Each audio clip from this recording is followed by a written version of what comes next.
Conversar en este momento con no solamente el ser humano, ¿verdad? Sino el hombre que en un momento de la historia, uno de los hombres que en un momento de la historia de este país jugó un papel determinante, un papel por el rescate de los valores democráticos de la República Dominicana. Político, profesional, artista, compositor. Si yo le hablo a ustedes, por ejemplo, de este título, Estos celos que me matan, una de sus canciones, Camino hacia el altar, Nunca supe más de ti,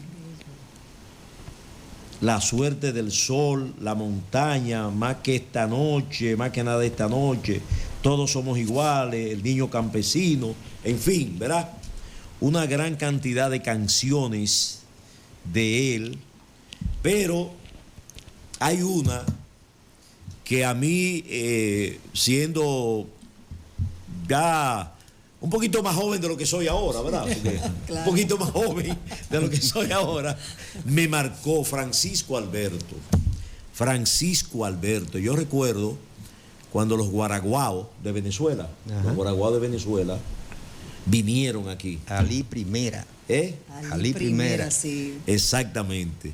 Y como que hubo ahí como una fusión como entre este grupo que Ramón Leonardo representaba en términos ahí. Y ¿cuántos días con el 7 días con el pueblo fueron, ¿verdad? Mire, yo recuerdo que yo fui ahí aquí al Estadio Cibao cuando lo presentaron. Yo fui cuando 7 días con el pueblo. 7 días con el pueblo estaba yo pasando una vacación en La Victoria. En La Victoria, una vacación. La vacación de La Victoria. Sí, de Señores, 2 años. Vamos, para nosotros de mucho placer, mucho orgullo y gracias cada vez que nosotros le llamamos, él siempre acude aquí. Ramón Leonardo. Buenos días, Ramón.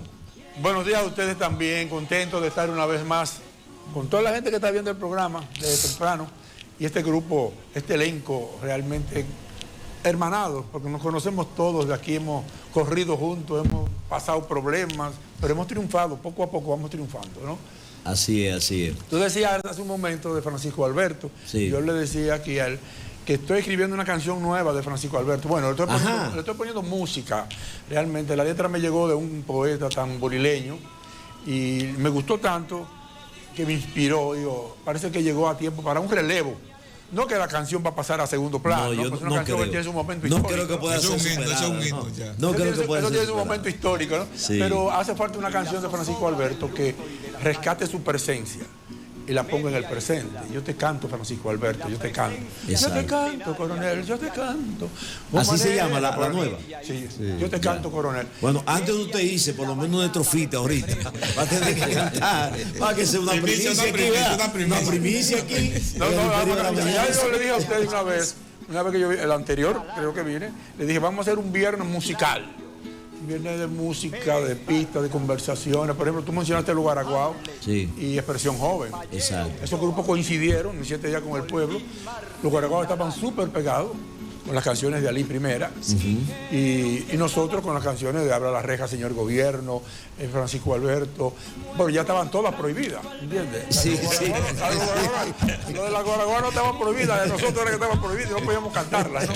Pero fue un momento histórico de la canción popular, social y contestataria, que marcó para muchos. Yo voy a los sitios y la gente me dice, ay, yo estuve en 7 días con el pueblo. Cuando yo te vi en 7 días con el pueblo, y yo estuve preso, con 7 días con el pueblo estuve yo preso. Claro. Pasé 3 días preso antes.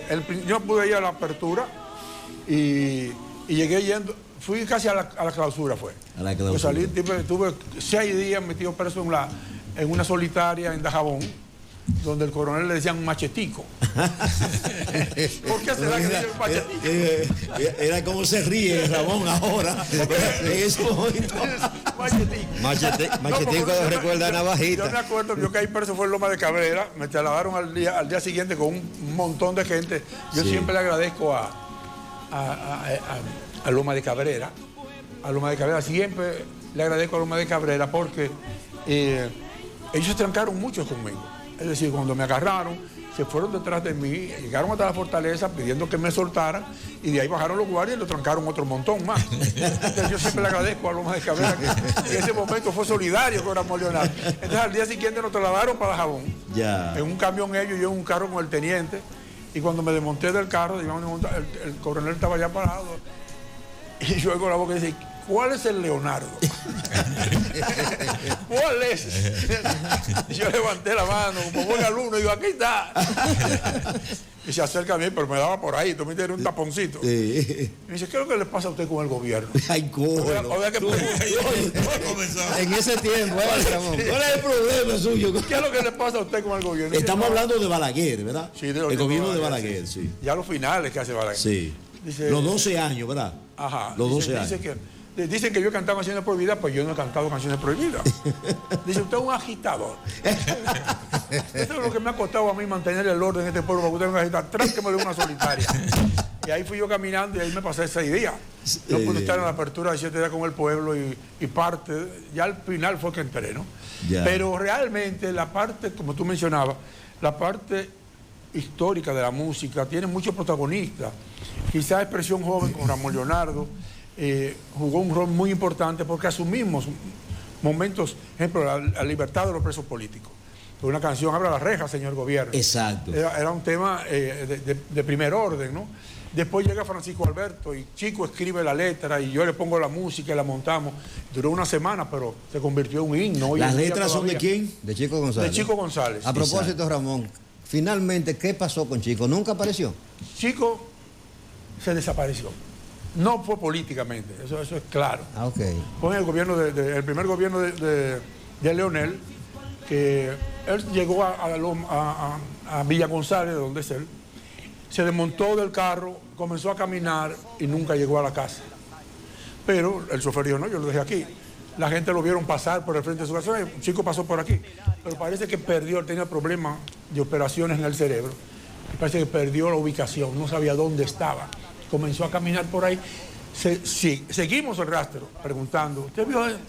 Sí, él pasó por aquí, pidió café, algo que era normal él pedir café y cigarrillo. Entonces, pero cruzó la loma, llegamos hasta la Amasada del otro lado, y todavía el rastro de él seguía, pero de ahí en adelante se borró.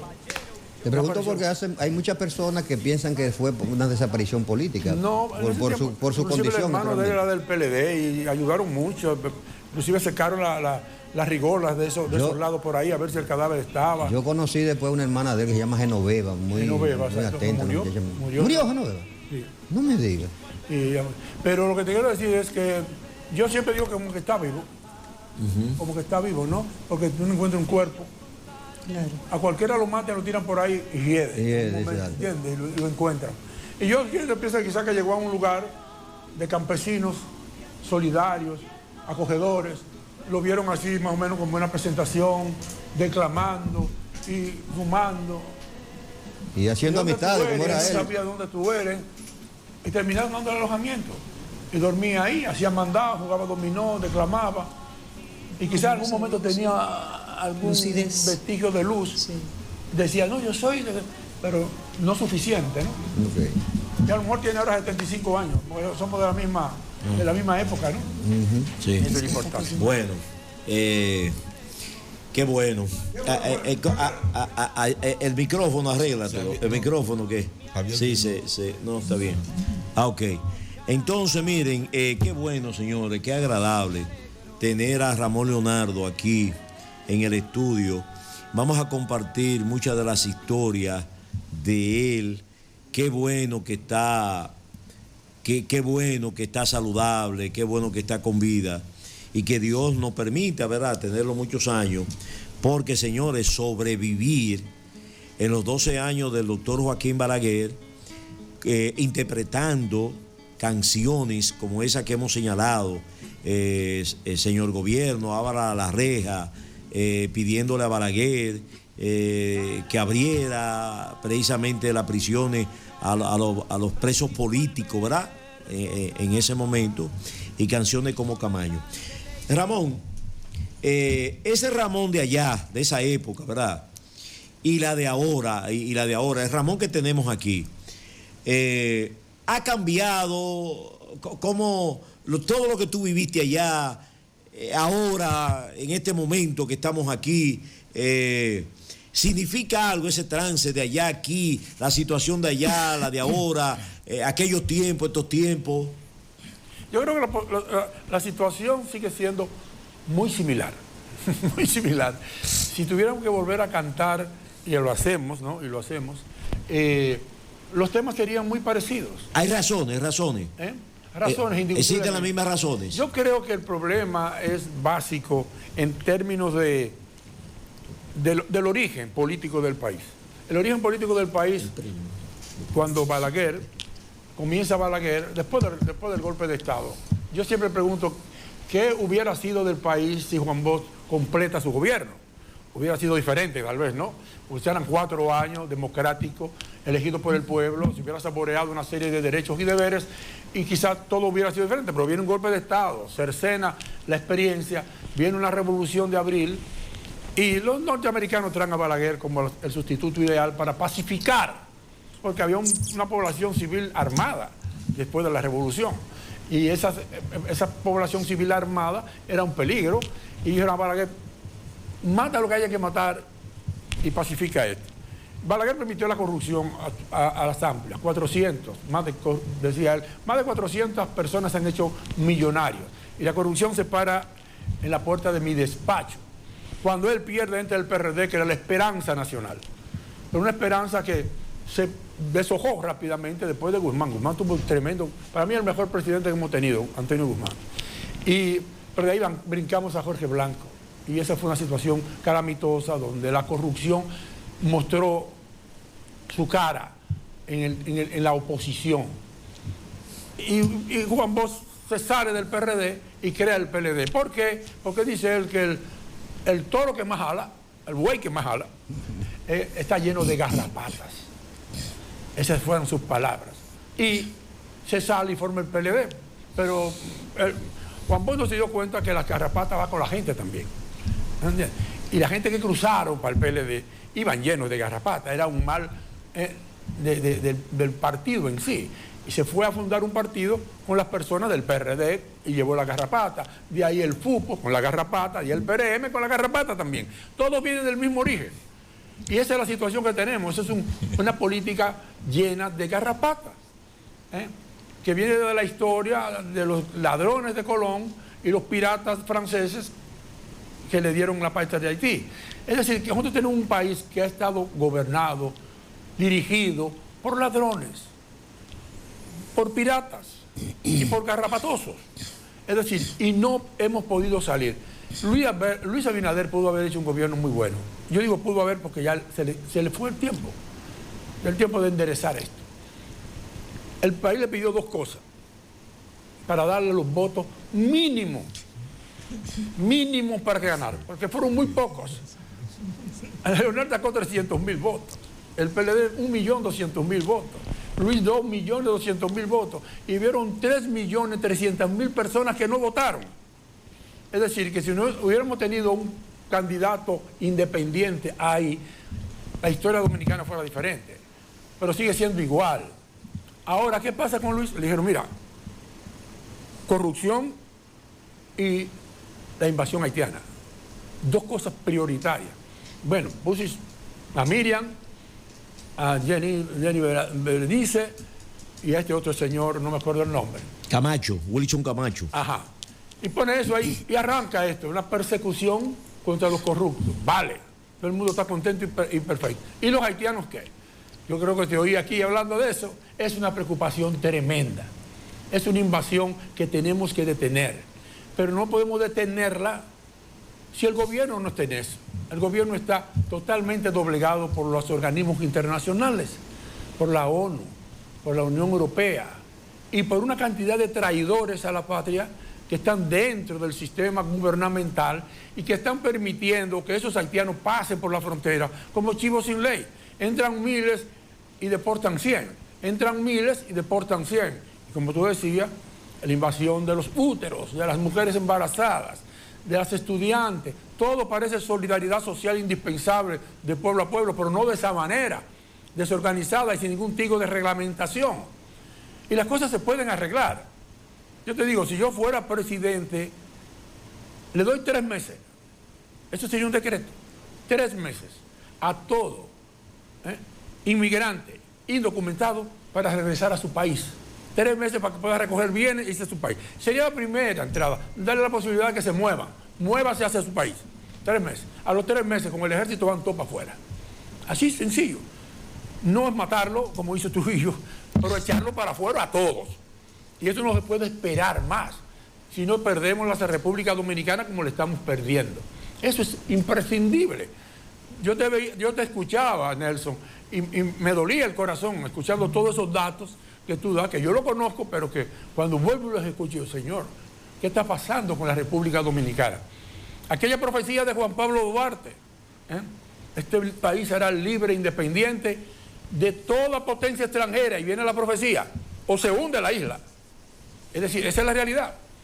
Hay un pueblo dominicano que está aguantado, pero cuando la indignación y el coraje los arropen, el enfrentamiento entre haitianos y dominicanos será terrible y será sangriento, algo que no queremos ver, pero esa es la situación.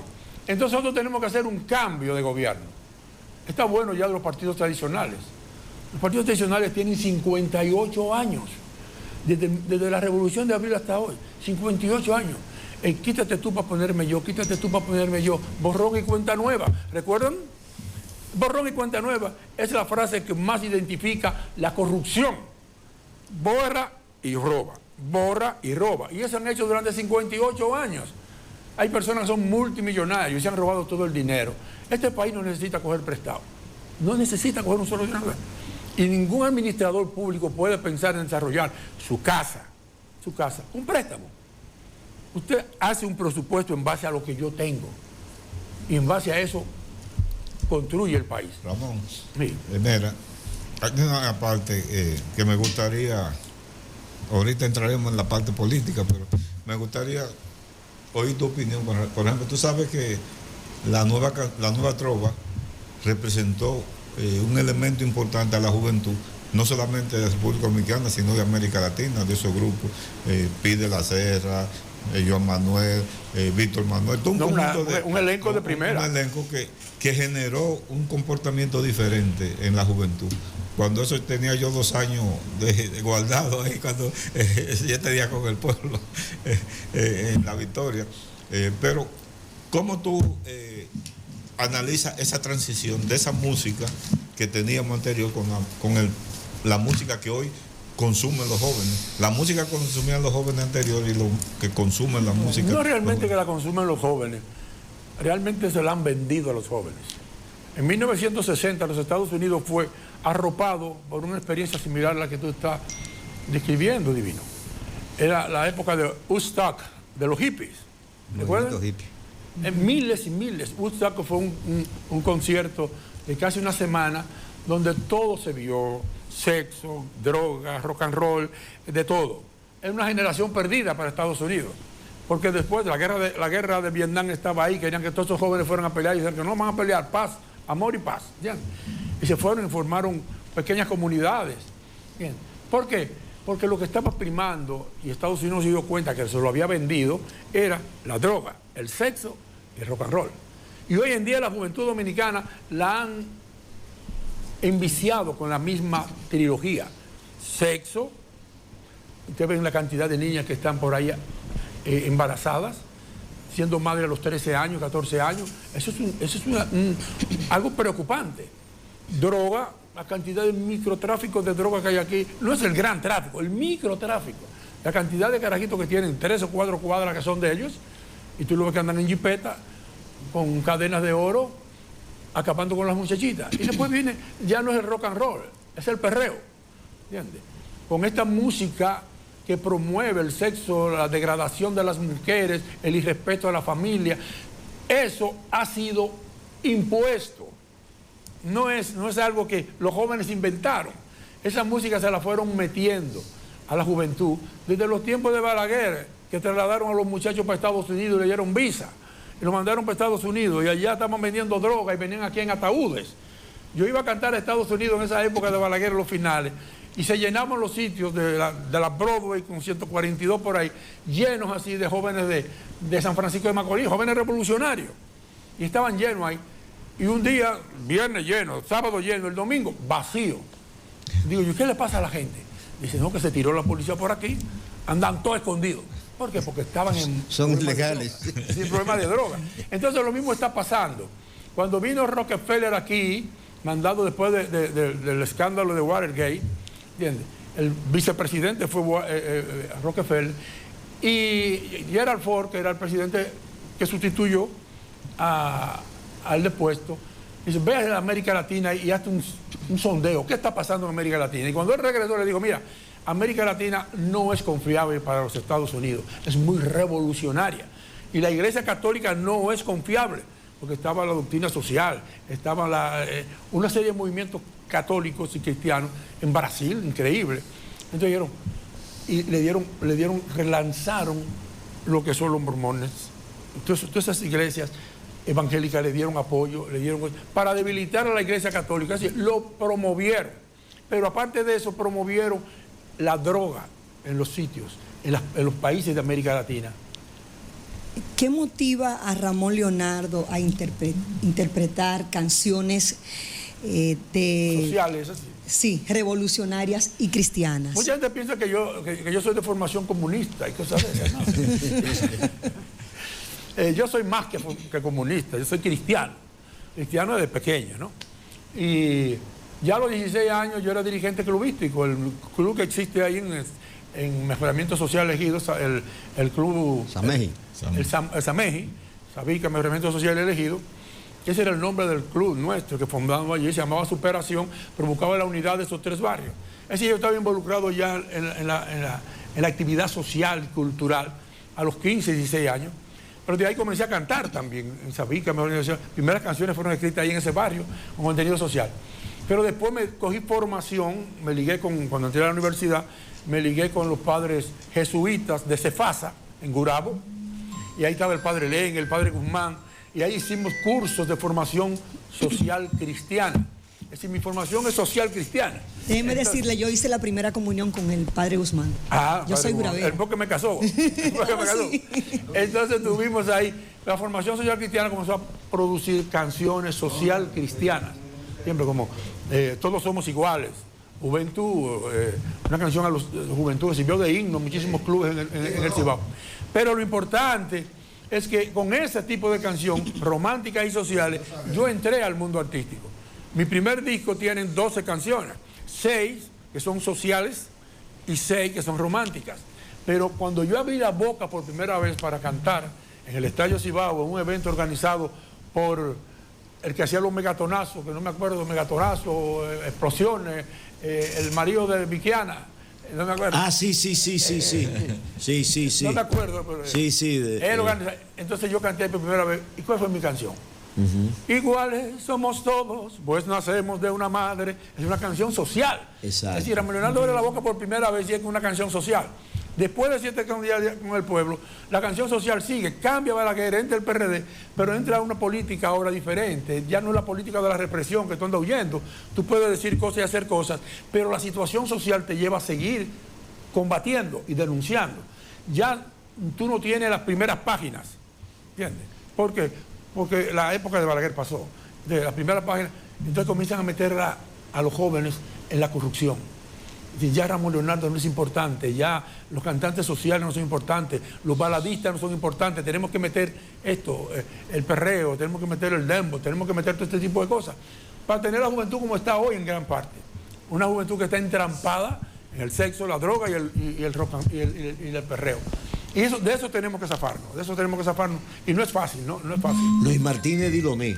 Martínez Diloné, ese mismo. Se llamaba Luis Martínez Diloné. El esposo de Viquiana y que lanzó a Viquiana realmente, ¿no? Exacto. Pero que la promovió. Marsirio. Pero mira, te voy a decir algo. Sí. En estos momentos hay un movimiento independiente de políticos ciudadanos, se me puede decir políticos, pero realmente me gusta decir un movimiento de ciudadanos independientes los partidos tradicionales, estoy hablando del PRD, estoy hablando del FUPU, estoy hablando del PRM, estoy hablando del PLD, de esos partidos tradicionales. Nosotros nada tenemos que ver con eso. Es decir, somos ciudadanos indignados por lo que está pasando. El indignado es el hombre que es capaz de sentirse mal porque las cosas andan mal. Y usted tiene que hacer algo. La respuesta de un indignado es hacer algo.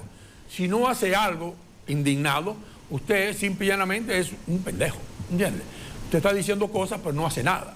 Por eso yo le digo a la gente, yo no denuncio, yo anuncio lo que viene.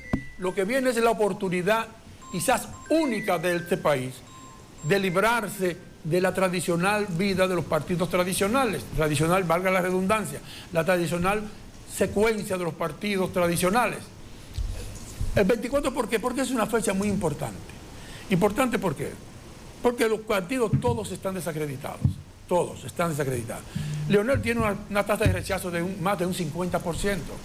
Los otros del PLD es 30 y 40. En las encuestas salen con 26, con 30.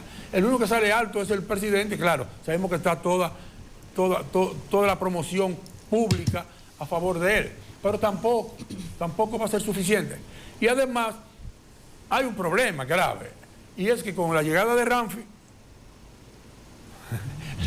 la doble nacionalidad ha salido a flote. Y aquí hay candidatos con doble nacionalidad, no solamente Ramfi, ¿entiendes? A quien nadie, no lo queremos ver. Es un bufón, el bufón del reino que lo trajeron para que hiciera can. Mira, el presidente Leonel, el expresidente, tiene doble nacionalidad. Y Luis Abinader tiene doble nacionalidad. ¿Entiendes? Entonces todos tienen este pero. Si no lo aplicaron antes y Ramfi lo reclama, ¿entiendes? O el pueblo lo reclama, no pueden participar. Nos quitamos del medio. Entonces quedamos los independientes más dispuestos. Por ejemplo, Yadira está haciendo un gran trabajo y se ha colocado en las encuestas. Roque anda denunciando manejos sucios y corruptos de este gobierno y de otros. Bien. Yo ando trabajando con las redes sociales y moviéndome con organizaciones culturales y sociales. Y estamos levantando una esperanza de un cambio real, rescatar y transformar nuestro país. Cero endeudamiento, austeridad total, comenzando por la modificación de la ley del salario, que nadie gane más que el presidente.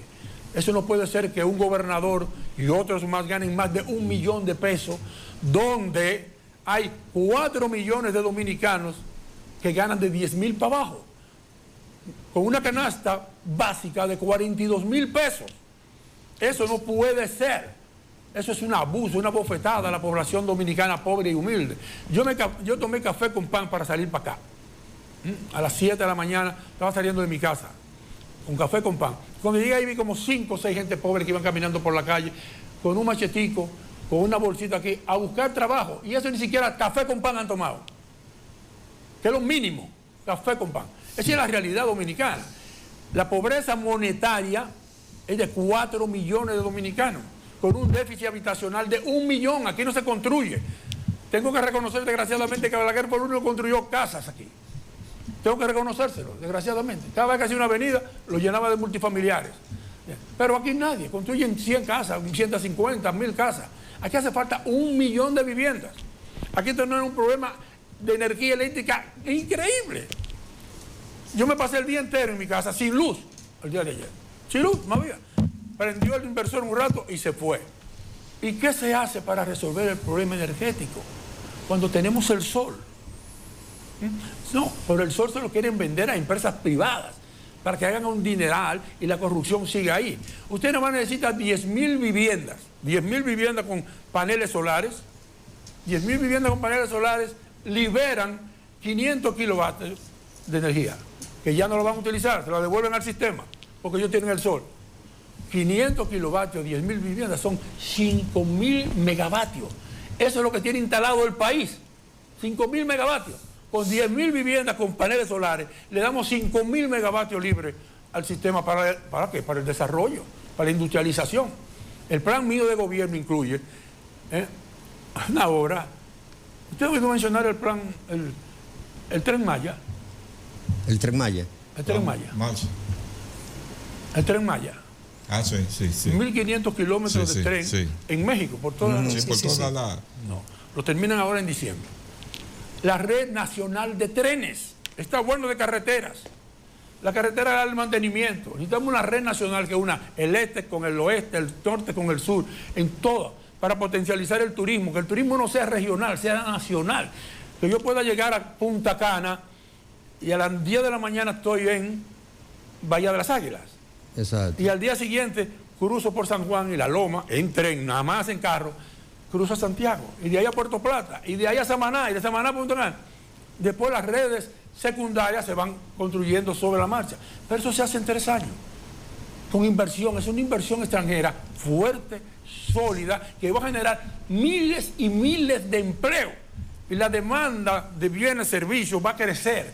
Entonces vamos a meter agroindustria en todas las vías, para que ahí mismo se carguen, se vayan cargando. En ese tema, Ramón, ¿es positivo no la inversión en el monorriel, el teleférico que se está haciendo en Santiago? ¿Cuál es la posición de ustedes desde el movimiento Rescate Democrático? Bueno, yo lo que creo simple y llanamente es que con un monorriel bastaba.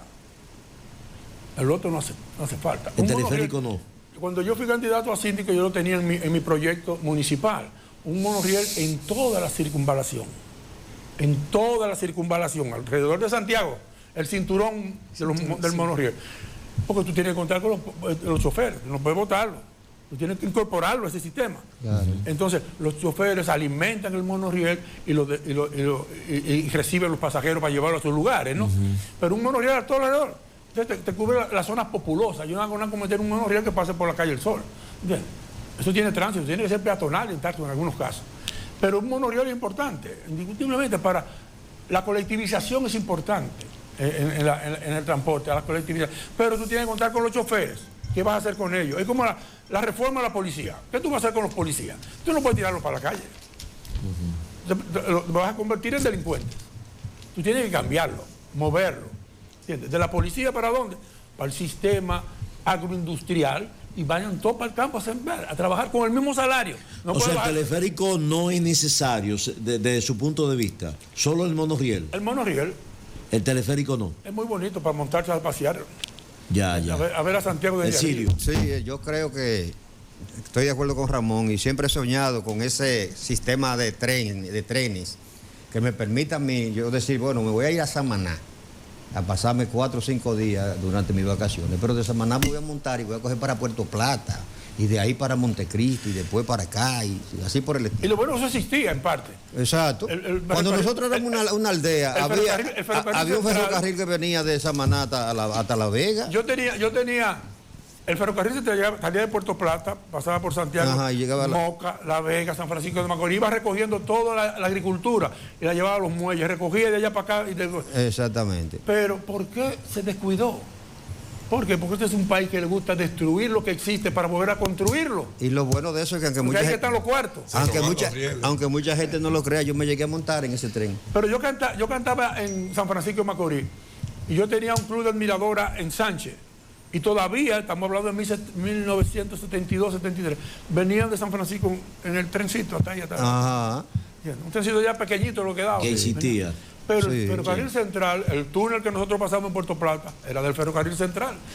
Ramón, hablando un poco de la parte política, porque Silvio no quiere preguntarte nada. Yo quiero preguntar lo que pasa. Pues pregúntale. No quiero interrumpirlo. Pregúntale. Precisamente, en un país tan politizado y con tanto arraigo que tiene en la sociedad los partidos políticos tradicionales, ¿cuál es la respuesta del público cuando se le habla de un partido emergente?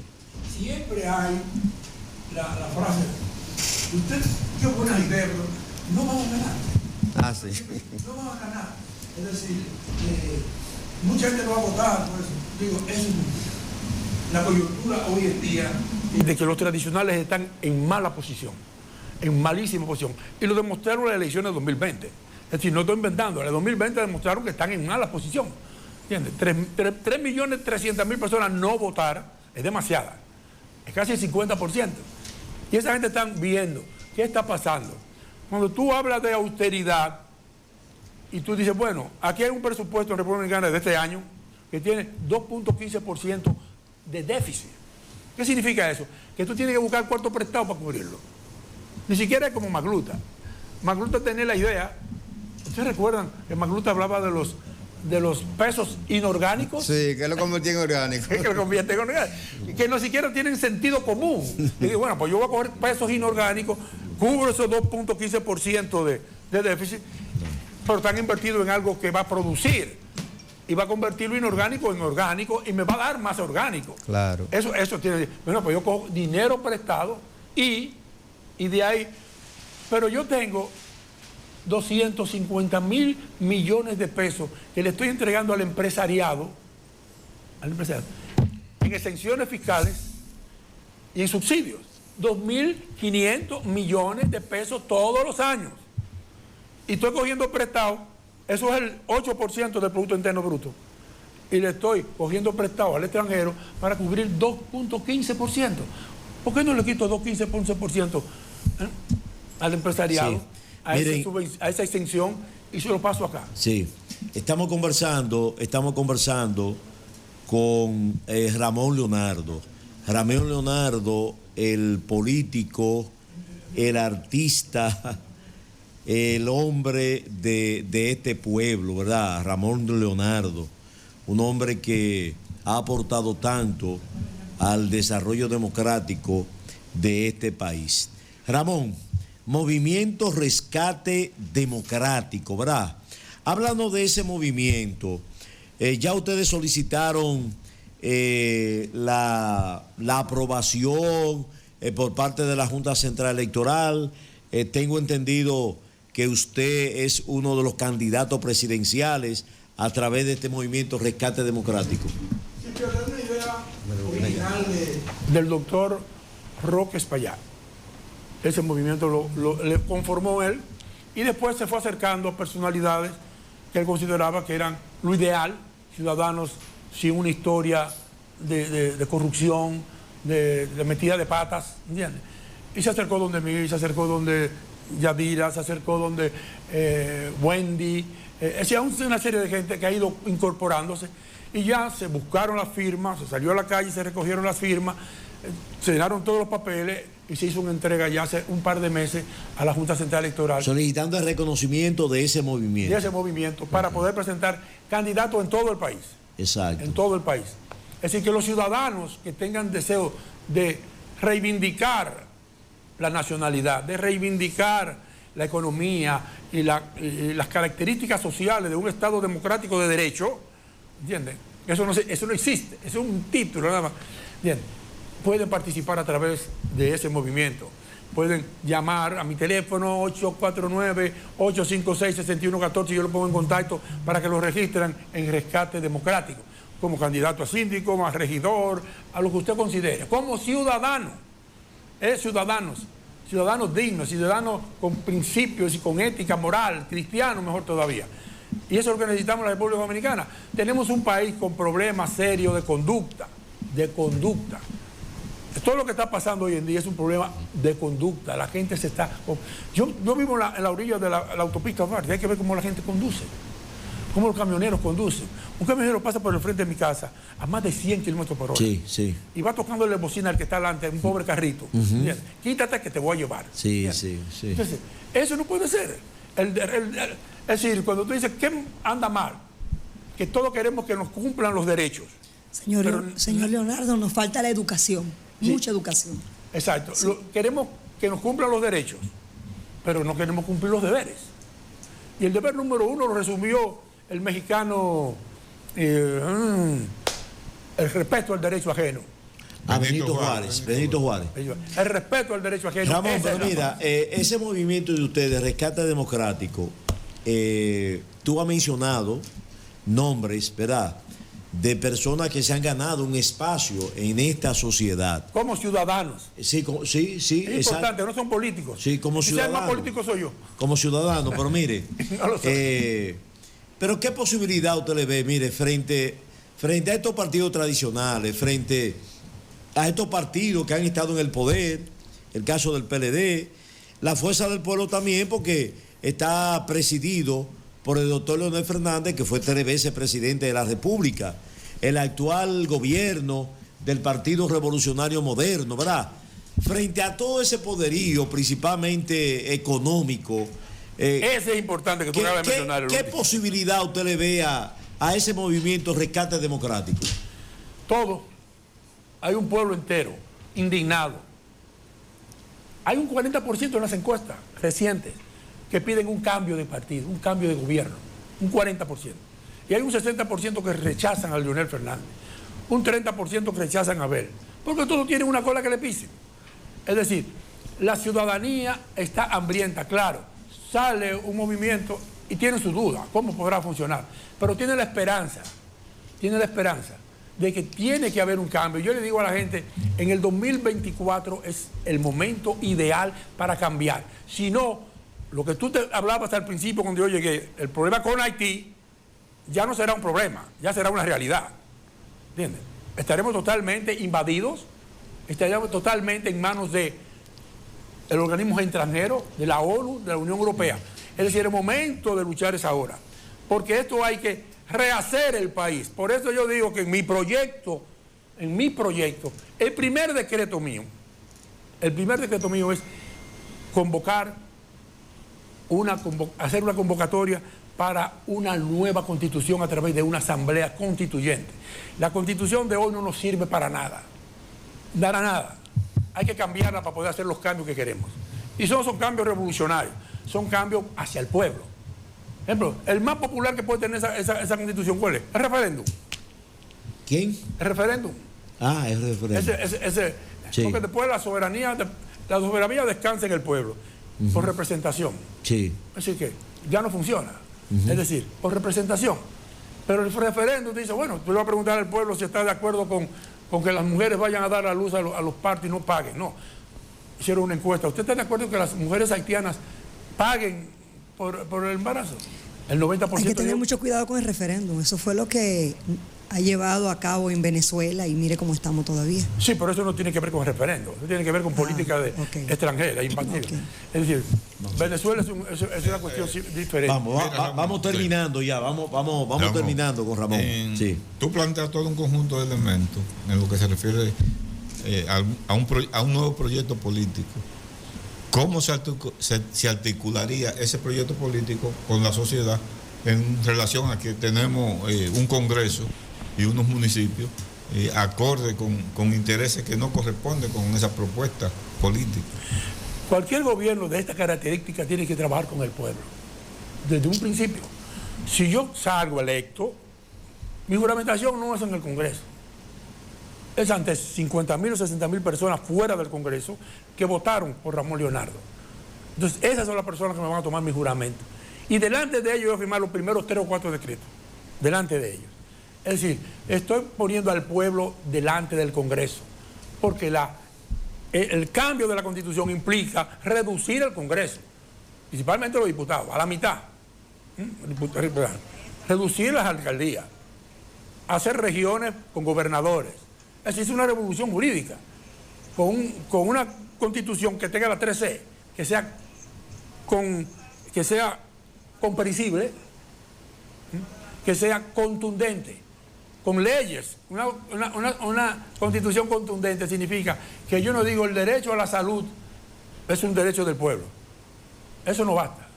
El derecho a la salud es un derecho del pueblo. Y el 5% del presupuesto va para la salud. Está en la Constitución. Ya no hay que ir al Congreso. El 6% es para la vivienda. El 6% es para la educación. Derechos con leyes. Eso es importante en una Constitución. Que sea contundente. Que sea comprensible. Que la gente la entienda. No es un paquete de articulados. ¿Entiendes? Que hay que buscar a los abogados para que nos expliquen qué es lo que es eso. No. Algo sencillo, que la gente diga, estos son mis derechos, estos son mis deberes, esto funciona así y esto funciona así. Entonces, sí. Por ahí es la cosa. Ramón, ya para terminar, porque hay muchos temas que se van a quedar para una próxima invitación. Vamos a invitar, yo le voy a decir algo que tú decías, sí. Que si nosotros podemos con lo que está, con los partidos tradicionales. ¿Tú sabes por qué los partidos tradicionales suenan hoy en día? Porque los medios le dan vida. Los medios le dan vida. Los medios buscan a Leonel Fernández, a pesar de 12 años de corrupción. Yo no le hablaría, yo no le dirigiría la palabra a un ladrón, 12 años probados. Ay, pero espérese. Bien. Y voy a llevar... O sea, Leonel Fernández es un ladrón. Indiscutiblemente. El único que no lo cree es él. ¿Y por qué no lo meten preso? El pueblo entero. El 60%. ¿Cómo es? ¿Y por qué no lo han metido preso? ¿Qué ha pasado con eso? Todavía no se ha llevado a juicio. Pero debería Leonel Fernández tiene la inteligencia de qué? De trabajar con fachadas. Mío. Con fachadas. Él no ha cogido. Él ha puesto a coger el dinero de él. Y tiene testaferros que le dan dinero cuando él lo necesita. Toma. Eso se llama saber robar. ¿Entiendes?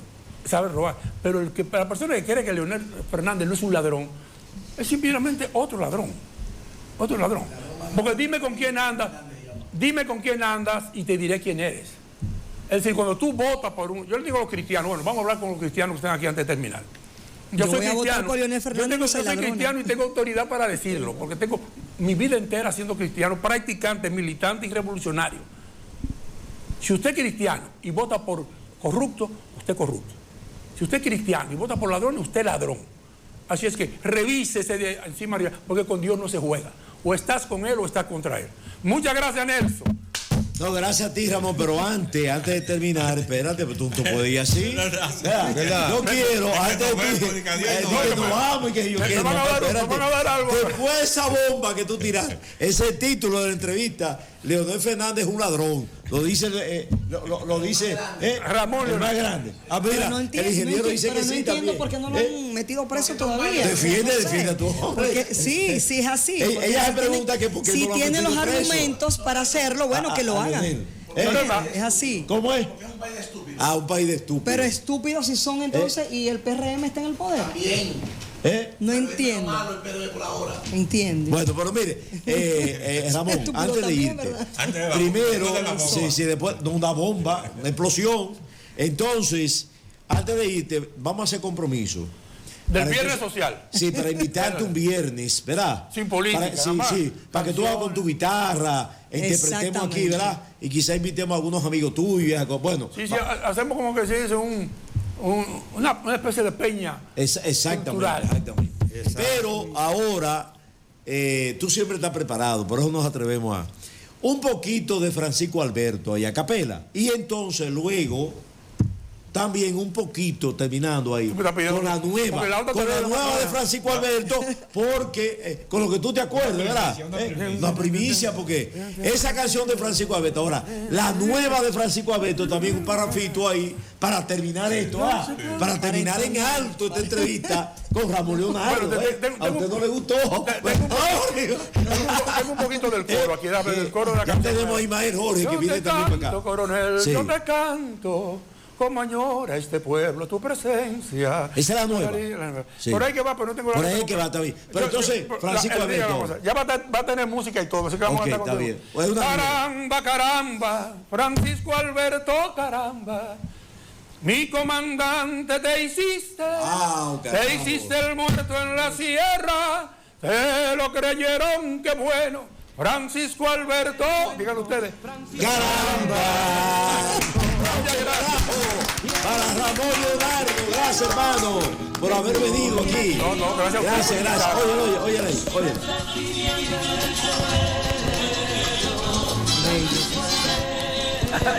Solamente hay que decir, Javier.